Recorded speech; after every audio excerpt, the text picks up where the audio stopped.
One of the things I've been suggesting to my audiences, it's one of the rules in my book, is that, well, you should tell the truth, or at least you shouldn't lie.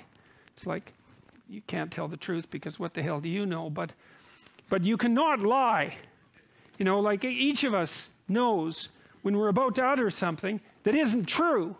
Now, sometimes maybe you're confused about it because you're ignorant and you're biased, and so you say something and it might be true and it might not be, but you're not clear about it. But sometimes it's pretty damn clear that you say something or you do something that you know perfectly well not to be true, and you do it anyways. And the proposition that Genesis puts forward is,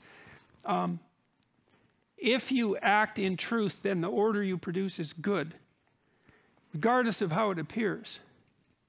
It's an axiomatic statement of ethical. It's an axiomatic ethical proposition that the job of whatever extracts order from chaos is properly done if it's done in truth.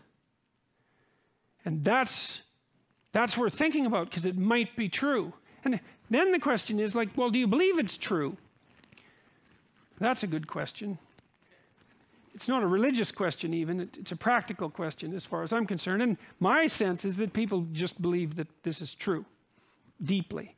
And the way you can tell that is not by what they say, but by what they do. And so, for example, one of the things that you might observe is that, you know, if you love someone, your children, let's say, you don't tell them that the best way to get through the world is to lie about everything all the time.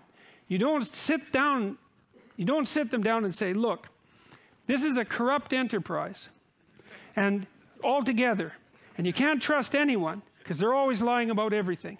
And your job is to become the best liar you possibly can become, because that's the way to get to where you need to get to and to set the world straight. No one ever does that. And so, if they don't do that, which would be belief in the lie, then they must assume something that's approximately opposite. And I would say that most people are not pleased when they catch their children in a lie. And so then you have to ask, well, why is that? It has to be because people believe that the truth is the proper way to proceed. And it isn't obvious why they believe that, but it's obvious that they act as if they do believe that.